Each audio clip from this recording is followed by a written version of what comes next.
Welcome back to the show, everybody. We are very fortunate to have Dan and Dick joining us on the show today to talk about Lighthouse Projects. This is a wonderful organization, of course, and Dan, you and I have talked a lot about what you guys do, but I think it's really important just to keep that sort of in the forefront and remind people that your organization is there to help everybody who is, in need, really, right? Absolutely, yeah. Well, first, thank you so much for allowing us to come on and share our story. You put us in a bit of a tough situation following the Easter Bunny.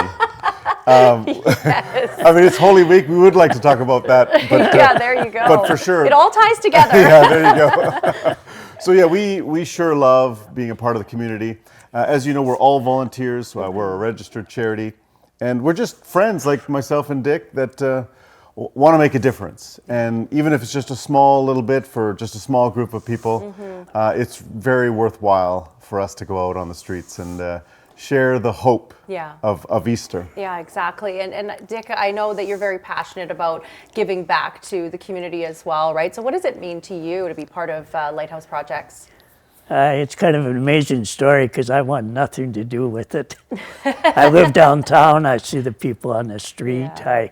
I was told that being out there was like taking your life in your hand.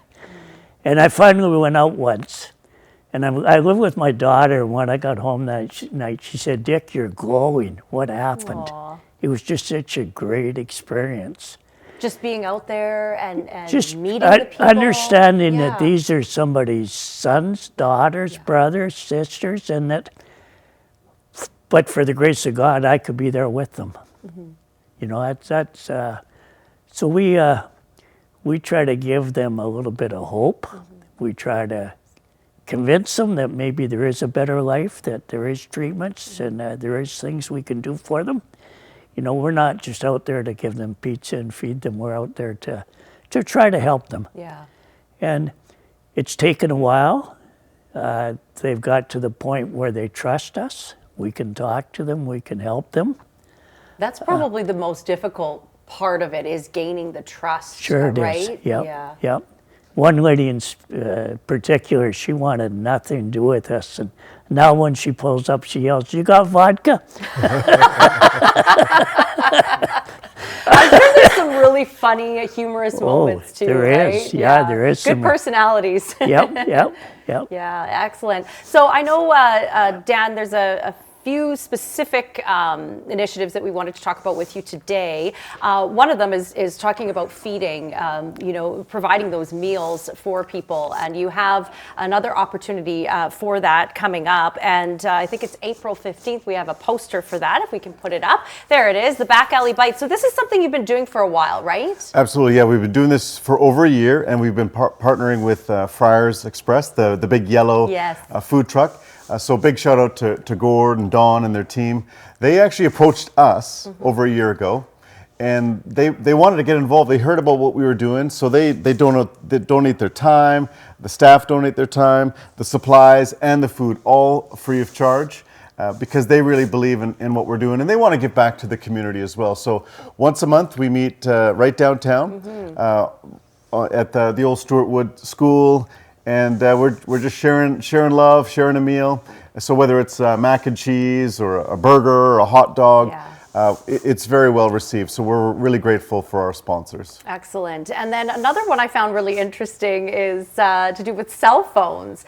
What is this program about? Is this new? Yeah. It's we've only been doing it for a few months, but we partner with a local cell phone repair shop, Kamloops Cell Repair in Aberdeen Mall, and what they do is they receive phones that the customers would donate. If somebody's upgrading to the latest iPhone 17 Pro Max or whatever it is, maybe they have an iPhone 6 or 7 or 8 kicking around. And we don't just give them out haphazardly. We make sure that we give them to people that will use them for good purposes. Yes. And that maybe just need to access some services, whether it's going to detox at the Phoenix Center, Day One Society, or just contacting their workers. So Kudo is a sponsor as well. And then we give them a working SIM card in a working phone after the cell phone shop, make sure it's clear and clean and ready to go. Okay, so if you have phones at home, you can donate them. That's kind of what you're asking the community to do? Absolutely, yeah. We're not looking for like the latest and greatest Samsung or iPhone, but old ones that are just kicking around collecting dust, they can really be put to good use on the street. Okay, and then one more that is we are familiar with and we've talked about before is the H2O for Hope, and this is a wonderful initiative, and you have been doing this for quite a while now. Yeah, we've been getting amazing support from the community. So not only from local grocery stores, whether it's superstores, Safeway, Costco's pitched in, and especially independent grocer on the North Shore. So they donate, but then we're asking people if they wanted to pick up a case or two, and the drop-off locations are on the screen there. Mm-hmm. And we're starting early. But it's spring out there. It's starting to get warm. Yeah. So, over the next few weeks, it's going to be 25, 35 degrees. So we want to keep people hydrated. Yeah, very important. Dick, let me ask you, when you first started with Lighthouse Projects, when did you join up? About 4 years ago, I first went out. I'm known on the street as Grandpa Dick. Grandpa Dick, I love that. And then in terms of sort of, and again, Dan, we've talked about this too, but just from your experience, 4 years ago going out there and connecting with those living on the streets, and then now doing the same thing, I mean, have you seen an increase in the number of people, or is there a difference there in 4 years? Definitely there's an increase in number of people. It's makes you why I don't sleep at night is the increase in number of people and the lack of shelters, the lack of space for them to go, how some of them just refuse to go into a shelter because of the bad experiences they've had there, right. And they're sleeping on the street. And sleeping on the street July the 10th isn't bad. Sleeping on the street February the 10th is pretty ugly. Yeah. It's cold, it's wet, it's miserable. So I really don't think that we do enough. It kind of hurts me when we just get out the one night a week and help them. Yeah. But at least you're out, right? I mean, that's the thing. It's you're doing what you can to provide that warm meal, but also the hope, as you both talk about, and just making them aware that they matter, right? Is that the most important thing? Yeah, definitely. Listen to their stories. Yeah. Some of them have beautiful stories. When I first started, there might have been 4 of us. We'd go out in one vehicle downtown. Now we go in 4 different directions. We go across the river, we go to Sally, we do downtown, and we do out east. And we have new people joining us all the time. It's just amazing how the people in Kamloops do care for those that seem to be kind of lost and forgotten. Yeah. Yeah, I'm sure the stories are pretty amazing. Some of them would really surprise anybody, really. Yep. Yeah. When you meet a guy, a PhD in philosophy or something, there he is living on the street. It's, you just question, how did he get there? But then when you hear the story, you understand exactly the pressures. One guy especially, he had a PhD in philosophy, and he didn't drink at all until he started playing old-timers hockey. And after the game, they would start drinking. And he says, now I have a problem. He says, I just can't have a drink. I got to have 100. Yeah.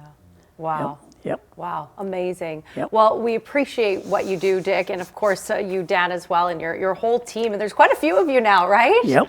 Yeah, it's exciting. We get sometimes over 15 volunteers. Again, nobody pays us. We just love being out there and giving back to the community. Yeah. Is that right? I don't get paid? Speaking of volunteers and sponsors, I mentioned some of them, but also I want to give a shout out to the LDS Church and St. Andrew's Lutheran. Every month they give us make peanut butter sandwiches with love. Wow. And then, of course, we know Rocky and Gail. Oh, yes. Up at Pizza Now and their team. They're our biggest sponsor, and we've started a tradition. Oh, Ryan. And we got... Wave at the camera, Brian? We have started a tradition. Oh, the pizza. So we're doubling our efforts because we know there's a big staff here. And he just wanted to share that with you. Pizza now. Oh, across thanks, from you guys. Aberdeen Canadian I thought Tire. I smelt pizza in here. Thanks, you guys. I thought we were getting 2, but Rocky gave me 4. And I said, why? And he said, there's a lot of people there. Yeah, hungry people too. Yeah. Thank you guys. We really appreciate it. And again, for your efforts and what you do, it's always great to catch up. If you can help give back to Lighthouse Projects and really help with what they do, you can get a hold of Dan right there and the team. There's more information on the screen. And thanks again for the pizza. We're back in just a moment.